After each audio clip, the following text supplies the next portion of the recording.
like we're all the other state leagues. I'm like, do you Wow. realize people are all watching you? Like, that's why these calls are stressful, because you don't know who's looking at you. This is showbiz, gang. Mhm. I can't stand it, but it is. All right, we're Yeah. going to hear ourselves in a 20 One of my second delay. colleagues is doing that. Yeah. So was that recorded? Yeah, that Oh, that's lovely. to the computer. Here we go. All right, I'm going to start the stopwatch. We just have 10 seconds before we're at. So take some time to intro, Mhm. you know. There he is. You want Alex? Can you turn it so the window is not behind you? There you go. Okay, That's perfect. better. Yeah, that's better. At least it's not direct. Okie dokie. Oh, we got the window. We lost Alex. What happened? Okay. Hi, everybody. Welcome back. Today I was supposed to wear a hat so I could change hats. I'm going to be I'm the co-chair of Fairfield Earth Day, but today I'm going to be coming to you today as the co-chair of the Connecticut League of Conservation Voters. And this is my crew from the Connecticut League of Conservation Voters. Lori Brown is our executive director. We have Emily Alexander and Alex Rodriguez. So I'm going to let Lori kick it off for us, and you'll be really, really well informed after all these wonderful people explain what's going on in the state of Connecticut. Great. Thank you, Mary. And happy Earth Week to everybody out there. We're still plugging away and doing a lot of work to help protect the environment. There's a lot going on that people just simply are not aware of right now because of the current pandemic and all of the media and the attention and the public information that's coming out is really masking what is happening on a lot of different levels on the environment. And this week in particular is the 50th, as you know, the 50th anniversary of Earth Day. And it's also the 20th anniversary that the League of Conservation Voters has been in existence in Connecticut and working to promote good environmental policies at the state level that will protect our air and our water, our land, our open space, our climate, and funding for these programs. And so I wanted to just draw that parallel for a moment that since Earth Day 50 years ago, that was also the public engagement was core to Earth Day. It was where citizens, 20 million citizens, expressed themselves actively engaged politically, and the LCV movement was born out of Earth Day. So LCV started essentially 50 years ago also. And since then, 30 different states have formed leagues like Connecticut's League of Conservation Voters to do exactly what we do. And at its core mission, it's getting citizens involved to protect the environment. So we are an environmental voice for the environment at the state legislature. And everything we do is involved pretty much with getting people engaged, opening the door for people to help impact policies, getting people tapped into the process, informing them, because people can't be up there all the time. They can't be watching all the time. So we're there for you. We're watching what's going on. We report back to our members and to the public when we see things of particular importance that need public assistance, public help, and advocacy. And we do political work, which is unlike many other nonprofits. We are essentially the organization that can do political, holding lawmakers accountable. So we produce a scorecard every year. Some of you may be familiar with us and may have seen the scorecard, but our scorecard every year is the one sort of black and white tool that you have to be able to see how your lawmakers are actually voting on environmental issues. And it is a sort of a unique document that, you know, is very helpful for our members and for the public and for lawmakers themselves to be held accountable when they're not voting the right way, but also to laud them when they are doing the right thing. We know who our champions are. We can, you know, people will always say they're for the environment, but, you know, when the rubber hits the road, how are you voting? What are your priorities? So the environmental scorecard, which is up on our website, every year we report on particular bills that have been teed up as priorities by our environmental colleagues. We work at the state level with all of the environmental groups that have any policies they are trying to get passed at the state legislature. So we work with a broad range of leaders on all different issues, but we come together with all of them to sort of tee up an environmental agenda so that it's clear to lawmakers from the get-go, every session, what are the big issues that they must pay attention to? That does not disclude all of the other issues that are there that environmental groups are individually advocating for. But as a group, as a community, we help unify the environmental community, really put forward big issues. We lobby alongside our colleagues. That's something else that we can do. We're unlimited in our ability to communicate with lawmakers, lobby lawmakers, hold them accountable with our scorecard. And we also can do things that are more traditional nonprofit. We produce briefing papers every single year, very simple one-pagers that are useful for lawmakers. They're useful for people who want to submit testimony on bills. They're helpful in a whole variety of ways of explaining in very layperson simple terms what the issue is, whether it's PFAS or pesticides or, rooftop solar or whatever it might be. There's a one-pager. Here's the issue. Here's some recommended solutions, and here's who you can contact for more information. And we've just found that those have been extremely helpful. So I would say for anybody looking at a particular issue at the state level, please, by all means, we've got huge amount of resources on our website. We've got the scorecard, we've got the briefing papers. We have an annual environmental summit every year where hundreds of lawmakers, administration officials, our members and advocates come together to express what the key issues are in panels and presentations. And it is sort of ground zero when you're talking about, okay, everybody's on the same page moving forward. So those are some of the tools that we have. I'll talk a little bit later towards the end about the elections. Yes, Mary. Mary, did you have something? Maybe my feed may have gone. Your audio was cutting out. Sorry. Yep. Sorry. It's a little unstable. I mentioned before. I apologize for that. That may happen a couple more times before the end of the hour. Sorry. It's not as stable as it could be. So I will just repeat quickly that at the end, I will be talking a little bit more about elections and what we do going into the current elections. But let me just go back for a second to the legislature. And right now, as you know, our legislature has been closed for since I think March 11.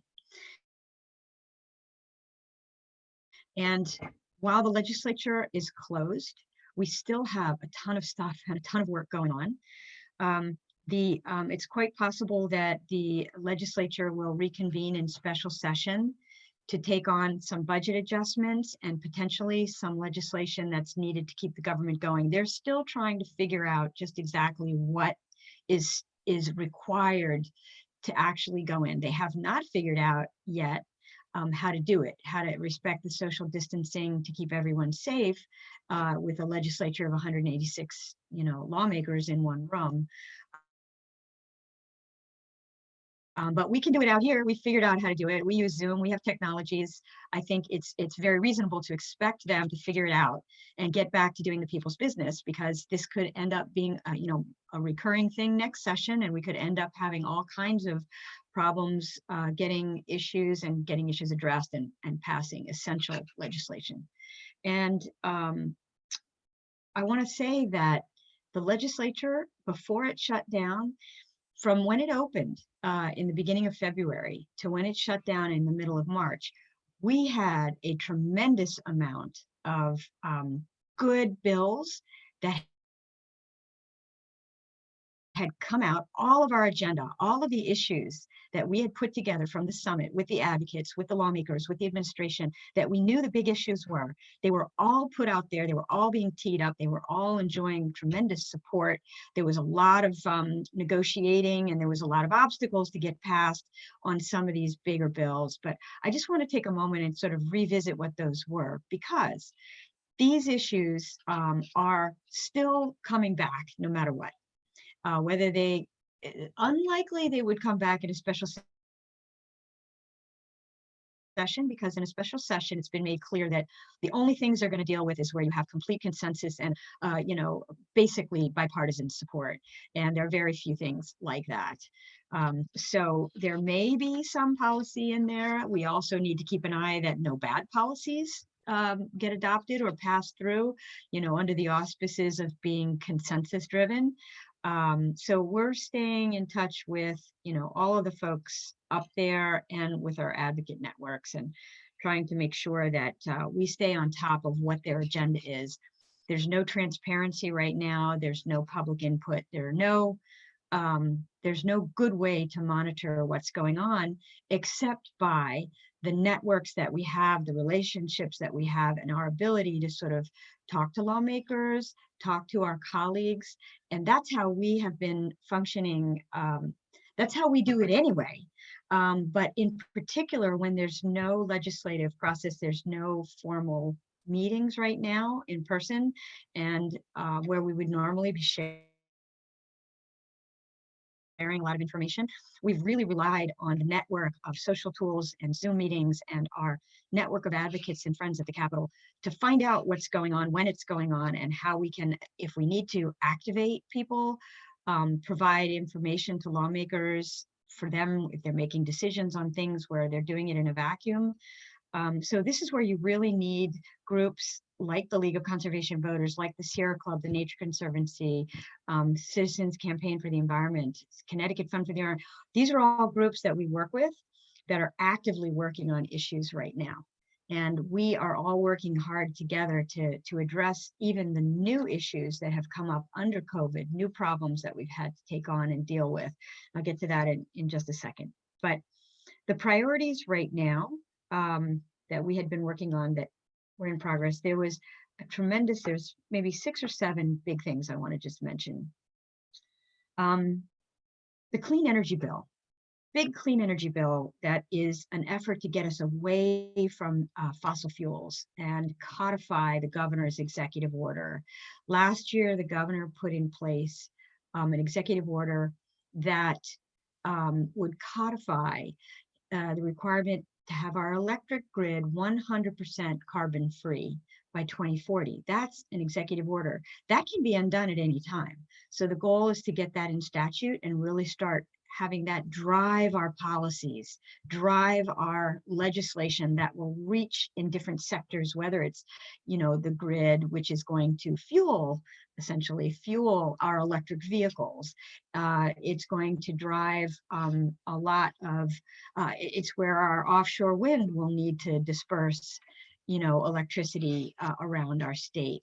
So there's a big push for that. And in addition, there were also provisions that were in that bill, which was really going right along and had been raised in the Energy Committee, but the lockdown happened right before it was about to come out for a vote. But other things in there, for example, would have eliminated the pipeline tax, which would have been a new way to invest in fossil fuel pipelines, and we don't want that. So that was a big one. That will certainly be back. That was a top priority. Another main priority had to do with our waste problems in Connecticut. We have a terrible waste problem. We have a low recycling rate. Many of you may have heard of the China sword. So China has stopped taking our recyclables, which therefore has resulted in towns having to pay tipping fees to throw away our recyclables that we have been so diligently collecting and recycling, and paying them as if it were garbage. So instead of earning money as clean material, the towns are now paying tipping fees to get rid of the recycling. That is just an untenable situation. So some would say, China did us a favor because, out of sight and out of mind, we did not know what was actually happening with our recyclables. So what's really critical is that we have a better system that we have to adopt to manage our waste. And our state was weighing options that were not particularly good options. Do we truck it out of state? Do we landfill it? Do we burn it for clean, for energy for our state? None of those are really tenable solutions. We absolutely need to be working with DEP in our state to make sure that the options are more like reducing our waste, composting, and making sure that we vastly increase our recycling capacity. And those are things that are continuing and ongoing, and these are battles that we've been fighting for years, several years now. So the bottle bill was a big one. Also on, probably the most contentious next to the Transfer Act of all the bills that we were working on was the need to expand our recycling, to expand our bottle deposit program. And we need to expand the types of containers that are going to be able to be in the deposit program, and we need to increase the handling fees. Those are the two essential elements of modernizing our landmark recycling law. This was leading the nation in recycling. This was one of the first bottle bills ever. And unfortunately, it has been met with huge industry backlash and opposition to expanding this legislation, this act. And so it's been a battle, and we were on track to negotiate to see how we could possibly look, because of what happened with the recycling situation and the situation we're in. It looked like we might finally be able to pass legislation, and again, before the legislature shut down. And because that is a very contentious issue, to come back until next year. So the bottle bill also under the problem right now under COVID lockdown is that the grocers, at their request, the DEP had put a temporary relief of, and it had issued a non-enforcement of collecting recyclables for the towns to collect recyclables.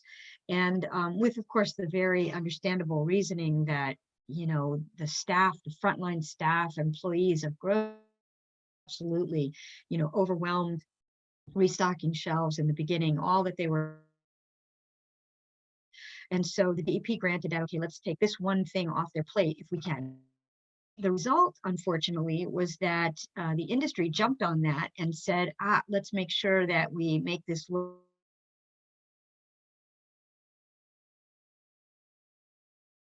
positive thing to recycling bottles. And that is absolutely, I want to make that crystal clear, that was absolutely not the case. Signs all over the state in grocery stores that were like, because of COVID, and the dangers thereof, we're closing this retake back center. So there's a coalition and a lot of work that we're doing right now with the groups. What is the plan to get that back on track? Because right now, that's not a reason anymore not to recycle. Those deposits back. We're paying the deposits. A lot of people rely on that money, especially right now. People are hanging. Not only that, but the material itself is now harder to get, clean material that the bottling companies need to package their product. And so a lot of people are losing their jobs unnecessarily because of that. The redemption centers are shutting down, they're shutting staff. And that doesn't have to be, especially right now with the liquor stores, earning like unbelievable profits. And they don't have that issue, and they're exempt as well. So they're taking advantage of this and not accepting recycling. And so there, this is a situation that would not otherwise be a problem. So we're trying very carefully to make sure we have a way to get that back on track. The other casualty right now, from a waste point of view, is the plastic bag ban that we worked so hard. Everybody worked so hard, huge statewide grassroots effort to pass the plastic bag ban. So they partially rolled that back in the sense that they're not collecting the 10 cents for the bags. The reasoning is what is kind of nuts about this, because I think if anybody really took a minute to understand the science there, you'd know that plastic bags are actually far more of a problem. Plastic itself is far more of a problem for passing along the virus. They contain, the virus stays on plastic far longer than you bringing in your freshly cleaned bag, packing it yourself, and not touching anything is far safer. But the Plastics Industry Council has launched a nationwide effort to roll back these using COVID and the excuse of this to persuade people that plastic is actually safer. And meanwhile, plastic is going back up again, the use of plastic. So that's a big problem. However, I think that's one that will be resolved fairly quickly when we get back to, because 85% of the people, I'm at 20 minutes, okay. 85% of the people bought right into it when it came time to either bring their own bags or carry, the product out themselves. 85% were fine with it, and the grocers don't want to have to start paying for the paper and the plastic again. So they want it to go back to the way it was. They see that it's working, and I think the public will want it to go back to. So I'll stop there on the issues, but I did want to say one more thing that came up on the under COVID, a new issue, is that a lot of people are now finding our parks for the first time, or they have more time to go to the parks. The problem is that they're bringing their dogs, and the parks and private reserves are being absolutely overrun with dogs off their leashes. And the problem in particular is right now on the shore is nesting time for plovers and endangered birds and shoreline birds. And the dog owners are absolutely not respecting social distancing, and they're letting their dogs run loose. And we have a lot of reports from the land trusts and from other land managers that their properties are becoming ravaged by dogs. So please, if anybody out there, and even with the signs with no dogs or dogs on a leash, they're being torn down. People are just absolutely not respecting at all the parks. So while it's wonderful people are finding the parks, and we encourage that, please, for anybody who's a dog owner or knows one, please encourage them, because of this point in time is a nesting season. So please be aware of that. The GC3 is one last thing I wanted to mention very quickly. The Governor's Council on Climate Change, that is humming right along. It was doing its work online to begin with, and it is a much bigger, more extensive council than it was under Malloy, where it had started in Malloy, but under Lamont, with the recommendations of all of us and advocates, it's a much bigger, expanded council that includes, natural resources, sequestration, water resources, in terms of all under the auspices of reducing, addressing climate change. It's got academics, it's got social justice advocates, it's got mitigation financing. It's got scientists. It's a much bigger, broader, publicly participating council. So that's humming along. All those committees are working, and that will come back with a plan for sure that will be probably presented. My guess is that it will be by the end of the year. We'll have something. I don't know what the actual deadline is, but stay tuned on that. And then we'll let you know more about the elections and vote by mail when we get to Alex. So, but right now I want to turn it over to Emily, who's our climate advocate, and she's going to talk about some of our big statewide and regional campaigns that we're involved in. Great, thanks, Lori. So yeah, as Lori said, I focus on climate and energy policy for CTLCV. And I just wanted to give a brief update on some of the regional and state level initiatives that we're working on. So first, I wanted to mention the EV roadmap, the electric vehicle roadmap that was released yesterday by the Department of Energy and Environmental Protection.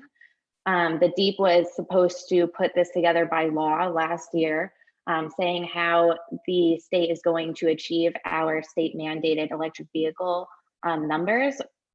So that's a goals of ensuring that 50% of all state light duty vehicle purchases, so that's like your sedans and regular everyday cars, are electric by 2030, and 30% of heavy duty vehicle purchases are electric by 2030. And additionally, we would like to have 500,000 electric vehicles on the road in Connecticut by 2030. So those are some pretty lofty goals.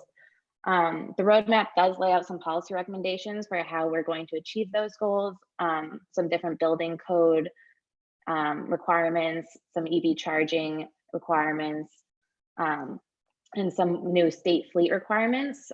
But it doesn't go into super detail. So the EV Coalition, along with CTLCV, has been putting together some additional requirements that we'd like to see, including expanding the EV rebates. So right now we have the cheaper rebate, which is up to $5,000, I believe. But I think last year it was capped at $1,500 per vehicle. So we would like to expand that money pot to, since that's the most effective way to get people to buy electric vehicles, and ensuring that all light duty vehicle purchases in the state are electric, since right now it's only 50%, and there's no reason it shouldn't be 100% of all purchases. Also ensuring that everyone, even renters, can have, even home renters can have access to EV charging stations. And then just also getting more organizations involved, so DEEP can reach out to these organizations such as CTLCV, Clean Cities, Sustainable Fairfield, that are doing on the ground organizing for electric vehicles, and making sure that DEEP is connecting with those people. Lastly, for the EV roadmap recommendations, we would like the state to sign onto the Transportation and Climate Initiative. So for those of you who don't know what TCI is, it's a multi-state regional initiative looking at capping emissions in the transportation sector and investing those funds into sustainable transportation options such as electrification, public transit, active transportation like biking and walking trails, etc. So that's a good segue into TCI. So the transportation sector is actually Connecticut's biggest emitter of greenhouse gas emissions, contributing 38% to our total emissions profile. I think the next one is electricity, which is, I think, 25%. Don't quote me on that, I'm not totally positive. But it's clearly our biggest emitter, so that we need to, if we're going to be serious about meeting our climate change mitigation goals, we need to focus on that sector. So as I said, TCI is a multi-state program from Maine to Virginia, including all the states there, except for New Hampshire. They unfortunately backed out a few months ago. So through a fee on prime fossil fuel suppliers, mainly diesel and gasoline, we can invest those funds into cross-cutting issues like transit-oriented development, public transit, electric buses, more. Each state has the opportunity to invest the funds that are allocated to their state in whatever way they want. So while Massachusetts may want to invest in public transportation, Connecticut can focus more on electrification, deploying EV charging, meeting the state mandates. TCI will bring jobs. So looking past COVID-19, there's a big job potential for the state and for TCI.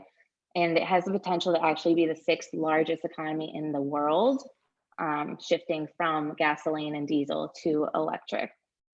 So where are we now with TCI? So in October, I believe, the states drafted a policy framework for how TCI is going to be implemented in all the states. And then in February, the final MOU was released that says what each state has to do and what the policy design will be. So now in May, the governors were supposed to sign on to the initiative, but due to COVID-19, that is going to be pushed back a little further, probably into the fall. So program implementation could be as early as 2022.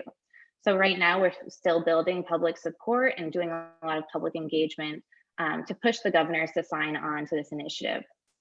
Including on Tuesday, actually the 28th, we're co-hosting a webinar on TCI and how TCI funding can help promote electrification in our state, specifically focusing on electric school buses, EV charging, public transportation.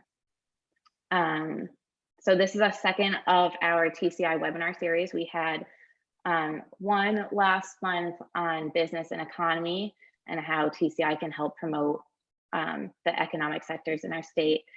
And then next month, there's going to be one on telecommuting. And then there will be another on jobs and labor. Next, I would like to talk about offshore wind.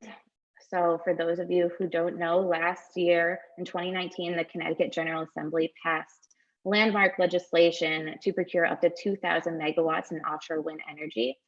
This was the largest procurement in the nation.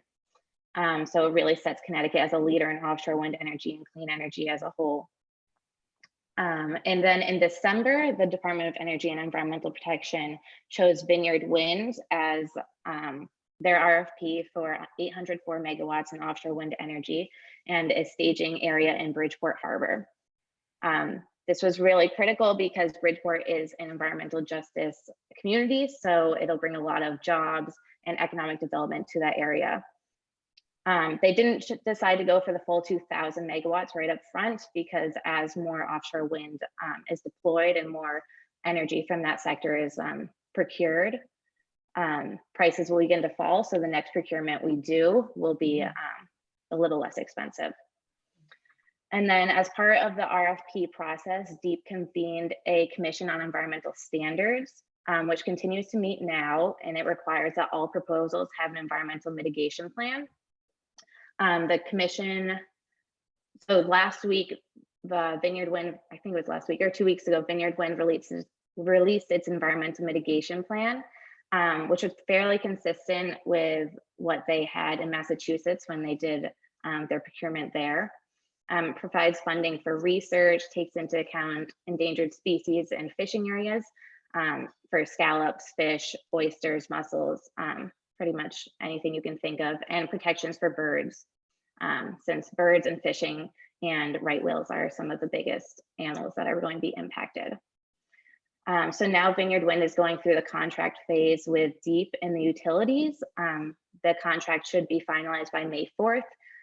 Due to COVID and due to some outstanding factors, the contract phase did get pushed back a little bit, but doesn't look like it's going to be pushed back any further.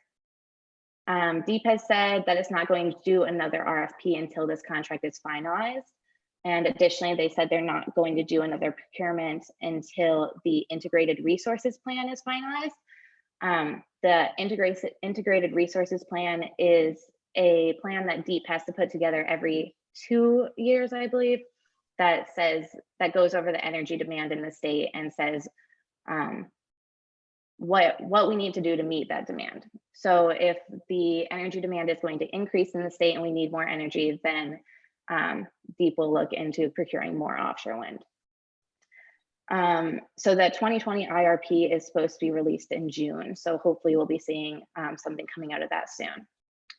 Additionally, CTLCV is a part of the New England for Offshore Wind Coalition, which is a coalition of all the New England states aimed at bringing 12,000 megawatts of offshore wind energy to the region. So right now, all the New England states are at 6,000 megawatts in the works. So we're about halfway there. The 12,000 kind of seems like a random number, but it would mean that 1/3 of our energy demand would be met in New England, which is equivalent to every single household in New England being powered by offshore wind energy. Additionally, if you would want to learn more about New England for offshore wind, we're happy to talk more about that.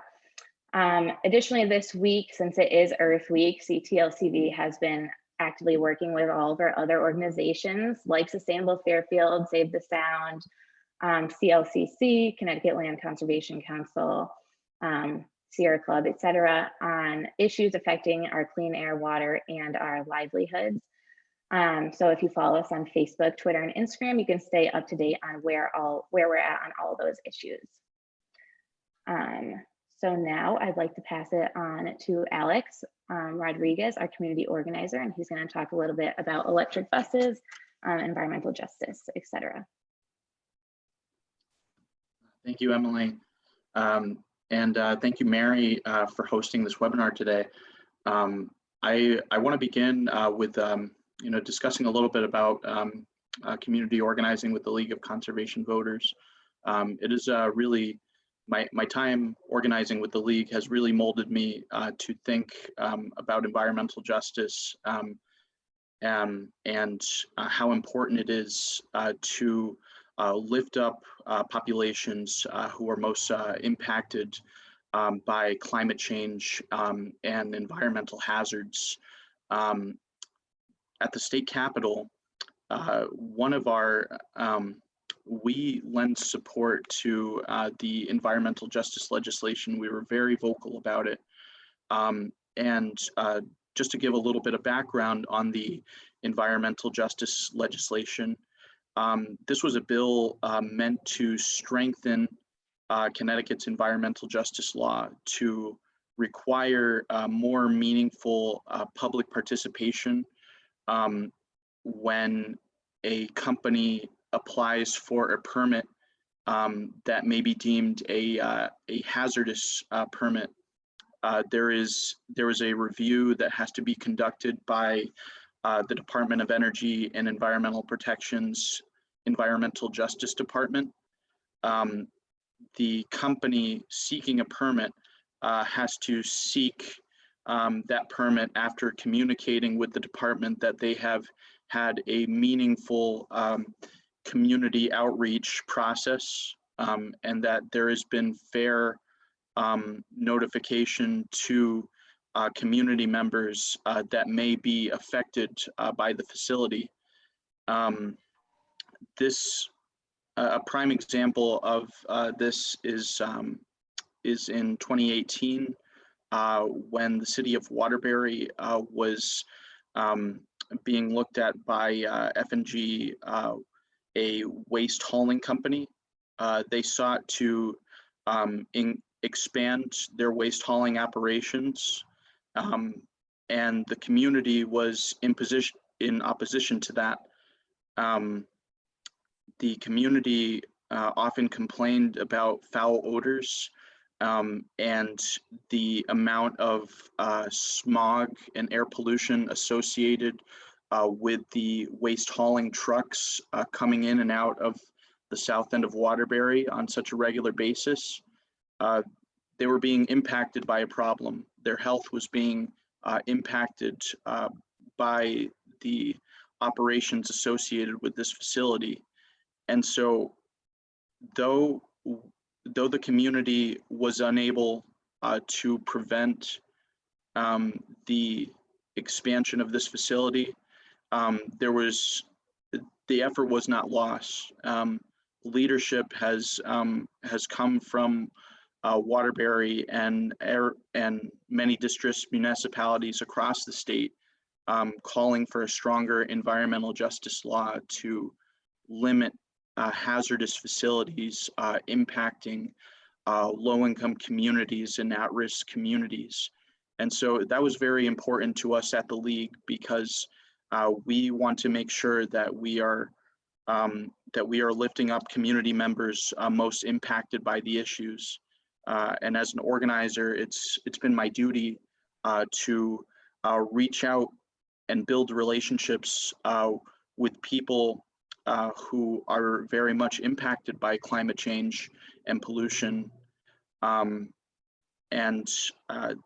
that has led me to create committees of volunteer leaders in Hartford and in Middletown. And they have adopted support for the environmental justice law, strengthening that law as one of their key policy goals in policy platforms that they created.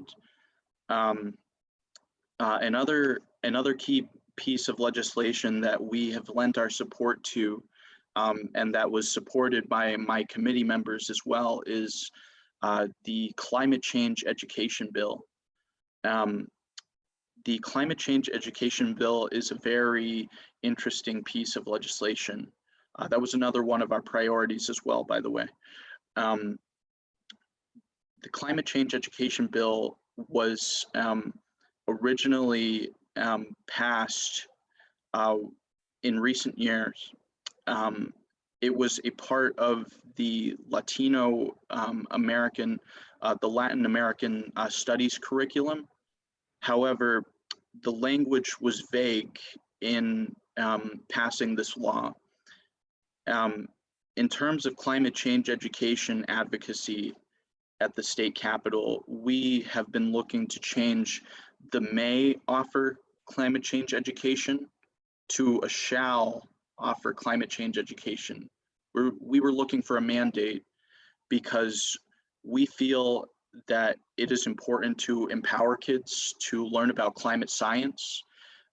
We feel that it's really important for youth to be able to identify environmental injustices before they happen and as they happen, because climate change is the biggest issue of our time. And I'd love to give a shout out to Mary, by the way, for bringing youth to the state capitol to testify in the Environment Committee. Our paths actually crossed that day. Emily, Lori, and I brought in youth from the Connecticut River Academy and other high school and college age students to advocate for a mandatory climate change ed curriculum.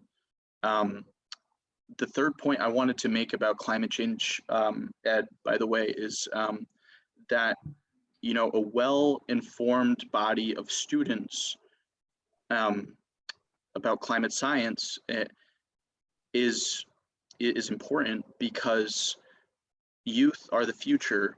And when we think about the priorities that Emily has been helping us lead on, such as offshore wind and the Transportation Climate Initiative, these goals link up together. It's important to prepare youth for a growing green economy. It's important to prepare youth for sustainability jobs and jobs in renewable energy and energy efficiency. And it's important that we that the state acts to empower them to learn about climate science, and also provide additional measures to ensure that we have a safe and clean energy future. That takes me to my next point, my next agenda item, electric buses, electric school buses. In 2016, the Connecticut League, or in 2017, the Connecticut League of Conservation Voters and the National League of Conservation Voters, they launched a campaign to inspire support for clean, zero-emission electric school buses, because we identified transportation pollution as the highest polluting source across the United States and in Connecticut as well. And we felt that it was important to gather community support for clean, zero-emission electric school buses, because children are the most vulnerable to air pollution. Asthma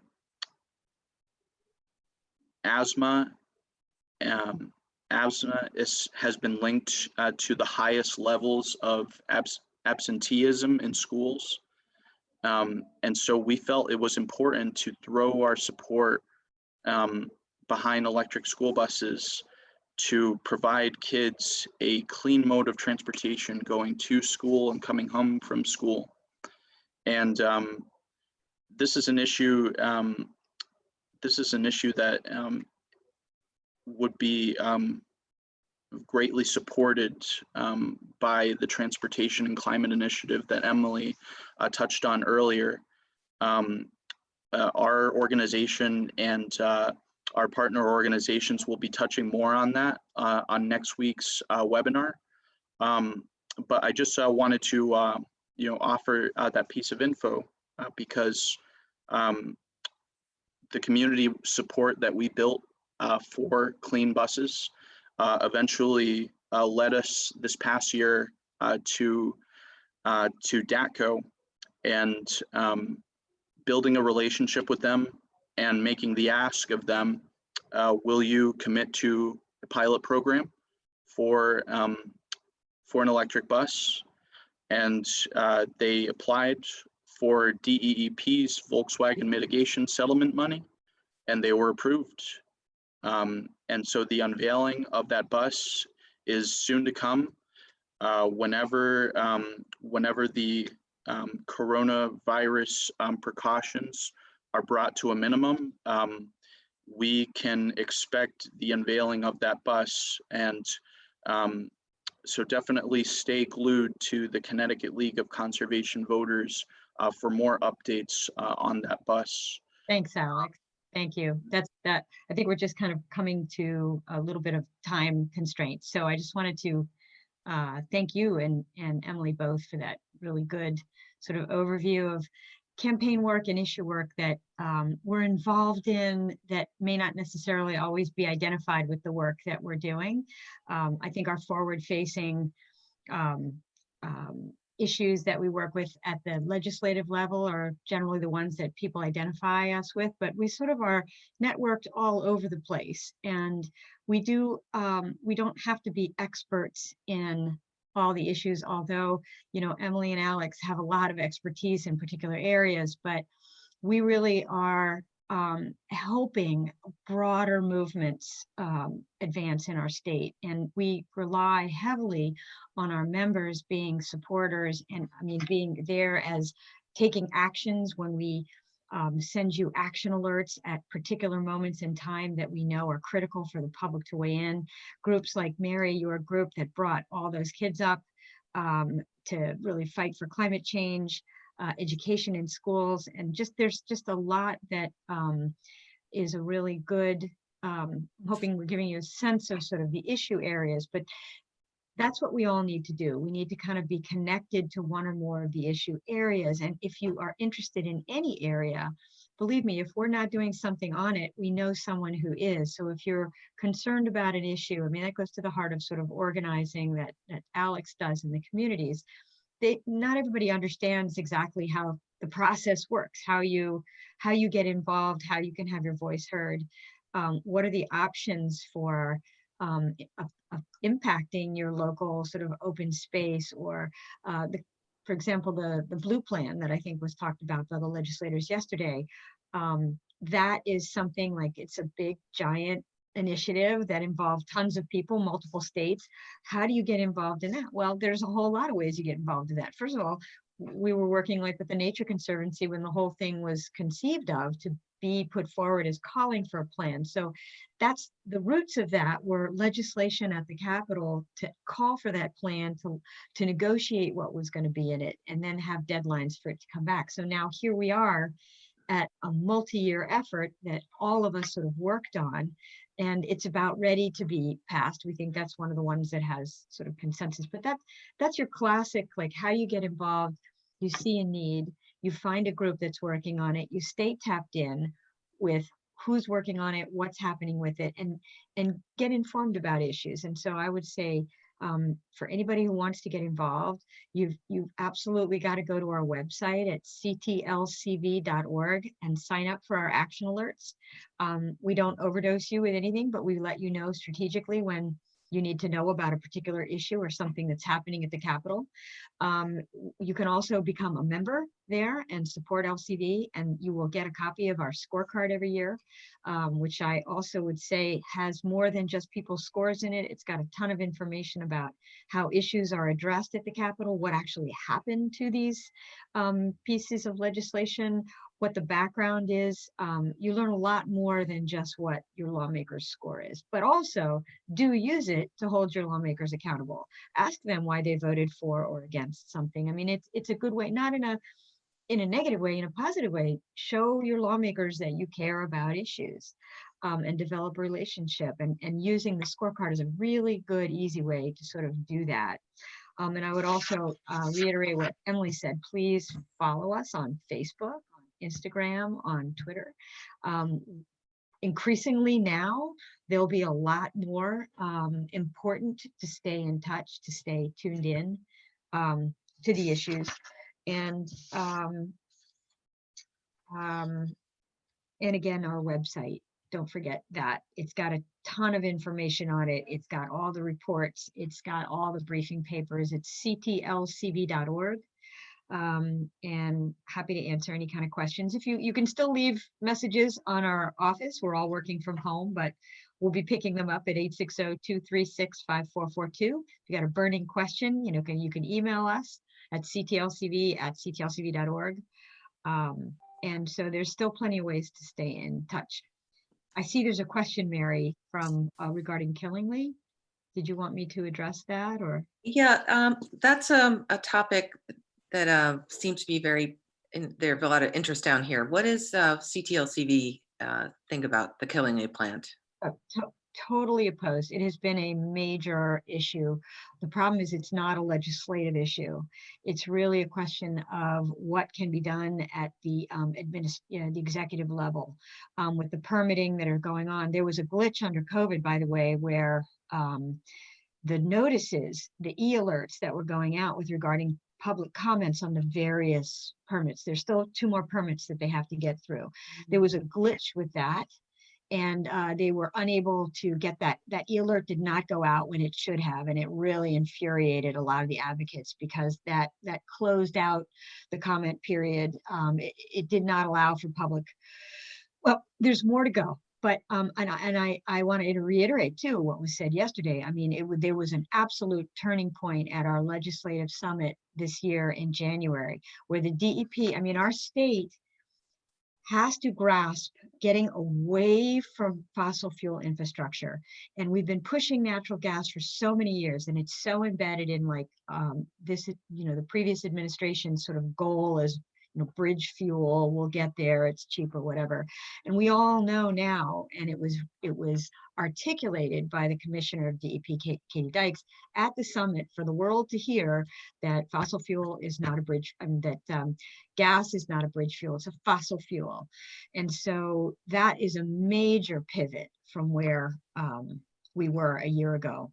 And so it is an absolute contradiction to be investing and locking in investments in fossil fuels that we will be stuck with these stranded costs for 20 years out, when we know that the fossil fuel industry and natural gas is going down. I mean, it's going to be losing us money. And so it's not a good investment, but we get locked into that. And instead, we've got to be, we are investing in clean and natural clean fuels, renewable energy. We are doing that. We're doing some of the best in the nation. And yet all that could be wiped out, those benefits, with these investments in pipelines and fossil power plants. So no, we are absolutely 100% on board with trying to do whatever we can. There is a solution to this. There's still hope and a possibility that we can stop it and work with our partners. Sierra Club has certainly been on the lead with 350 and other groups. But I think, and hats off to them. I mean, they've really pounded the pavement and kept the issue alive, even when everybody said, "No, it's happening no matter what." That's what happens when you get people involved, and they got the governor's ear. And I think things, it's a question of figuring out how to do it. It's also kind of the same thing right now with the vote by mail campaign, right? That's a big issue. And I hope that everybody gets on board with that. We've got a real emergency here for people to be able to vote by mail. And again, this is something that is in the hands of the governor. He's got to figure out how to do it. The same way he's got to figure out how to stop the Killingly plant. He's got to figure out how to do an executive order, or something has to happen to allow people to vote by mail, because we don't know what's going to happen. Right now, as you know, the primary has been moved to August 11th, but that really was not a good solution, because now you really don't want to be changing the dates. What you want to do is change the system. And there's a big coalition that has formed statewide to make sure that we do put in place something that will allow people to vote by mail without an excuse that has to change the Constitution eventually to keep it going. So if you really want to change this, the Constitution has to be changed, the state constitution, to take out the requirements, those 6 requirements as excuses for why you would be allowed to vote by mail. One of those excuses is his or her illness. And what we need to do is the executive order somehow needs to say any illness or fear of illness or public safety. And that can be something that, the attorneys are trying to figure out how to make that happen. And meanwhile, the Secretary of State, hats off. She has absolutely led the charge for 10 years on this issue. And this may really be the turning point. We don't know what's going to happen. And if they can pull this off, the Secretary of State wants to mail every single voter in the state an application for an absentee ballot. So that way people could apply to get the absentee ballot, so that when everything gets put in place and potentially we get the green light, because it takes time to print these things, to mail these things, to get them back, to send the ballots, to get those filled out, send those in. We don't have a lot of time. And we Yeah. need to be absolutely sure that everybody doesn't have to trade off public safety and their health risks to them and their family to to exercise the right to vote. It is the moment to do this. Well, We'll be all over that. Yeah, as we've seen, Wisconsin and that whole craziness with their primary, and as we heard yesterday, the concern that there's a resurgence of COVID in the fall with that second wave, and the idea that you have to choose between your health and your right to vote just seems like a silly choice. I just think it's crazy. I wanted to just, as co-chair of CTLCV, I just wanted to point out that, as Lori was saying, that we are known for our advocacy. We have an education fund, so we have this these deep dives that Alex, and our environmental justice. But I really wanted to make sure everyone understands that we're a nonprofit. And as many of you probably are aware, maybe not, that nonprofits are hurting just like personally we are. And so we do have a donate page, and I encourage you, if you can, to become a member. We do great work. We're covering things. We are one of the few, as Lori was alluding to, we're one of the few nonprofits in the environmental world that can do this advocacy work. Sierra Club, all these other organizations, sorry, I've been speaking out loud too much this week. All these other wonderful environmental groups that we work with are 501c3s. They can't do the PAC and the campaigning and all these things that the CTLCV political side can do, and they rely on us to be able to do the scoring and the calling out and the advocacy that we can do. So we rely on them to be the experts in their field, and we rely on them to work with us, and they rely on us to do this political work. So we're a team, and so we rely on you for your support. So I hope you will visit our website. We're still up and running. We're doing our alerts. We're staying connected with the government and our legislators and our other environmental organizations that are doing such great work. So please sign up for our alerts. Please check us out. Thank you, Mary. Could I just add one really quick little thing? I just wanted to clarify that the League of Conservation Voters is the only environmental independent expenditure PAC. We're the only entity that actually can put funds and run independent expenditures through a PAC. And I just wanted to clarify that Sierra Club is one of the only other groups that actually does electoral work, but they do a completely different set of they work on election issues. We partner with them, but they work on election issues in a different way, sort of the grassroots base, which of course is very difficult going forward without being able to do door to door and all of that. But we're really the state group here specifically targeting support for candidates who are running for office, and it matters who we put up there, because those are the people right now who are helping to keep us tapped in and helping to tell us what's going on behind the scenes and allow us to do our work. So we do really count on everyone to sort of be members, and we can get all this information and be the boots on the ground for you up there and report out. So thank you also for Mary for this. Appreciate this opportunity. And I guess we didn't get to talk about it too much, and maybe you can get more on the website about it, but there is a lot of change happening in the leadership in the legislature the next year. And the election, because of that, and for the state of Connecticut, will be a very, very important election. So You want me to say 2 words about that now? that's, yeah, I think that's important. Okay, sure. Well, right now there are top leadership of every caucus in the state legislature. So there are Republican caucus and Democratic caucus in the House and in the Senate. And 3 of those 4 caucus leaders have announced that they will not be running again.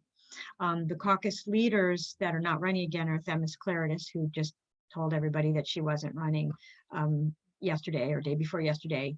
And she was the House Republican leader, minority leader. Senator Len Fasano, Republican Senate minority leader, or Senate minority pro tem. And also the current Speaker of the House, Arasimowicz, Speaker Arasimowicz will not be running. That leaves only Senator Looney as Democratic Senate pro tem, who's filed for re-election. So we do expect him to remain. But that does, because these are leaders who are elected by their caucuses, there are battles, there are, vying, there's some heir apparent for each of those open positions. But there could be some challenges, and we'll have to keep you informed on that. But also, we have a whole bunch of other open seats, as you do every year. We have an endorsement process that will start taking place very soon, actually, where we'll be interviewing candidates. We'll be talking to them about their policies. We'll be making decisions on endorsements. And then when those endorsements are finalized, we'll hand it off to our PAC, and our PAC will then start determining where to put some priority funding to support some of our candidates, either in open seats or in our champions who are there, who are maybe facing tough re-election. Those are priority races. And then there are a couple of really, really bad actors up there that we oftentimes find very much embedded and difficult to remove, but certainly need to be held accountable. So there's different things that we'll be working on between now and over the summer. And a lot of our campaigns are going to be digital, obviously. And that is a whole separate funding source that we need to do this. So again, if you're interested in political donations, our CTLCV PAC goes directly to that work, directly to the candidates who are supporting the environment. So any donations to the PAC, that too is a separate entity that that will be incredibly important this fall. Emily, was there anything else you wanted to just clarify about any of the stuff that you had covered, or? Sure. Yeah, I just wanted to make sure that people understood that TCI is the transportation sector version of RGGI, which is the Regional Greenhouse Gas Initiative, which is in the electric and utility sector. So RGGI caps the greenhouse gas emissions in that sector and then can invest the money to more clean energy options. So TCI would do the same in transportation sector and so cap the emissions in transportation sector and invest the money into clean transportation options. And RGGI's been around for how long? 20 years? No, it was under Gina McCarthy, right? She was the one who negotiated the RGGI deal. Was it 10 years ago? 15? So it's been a long time, and it's a very successful model that other people around the world actually have followed.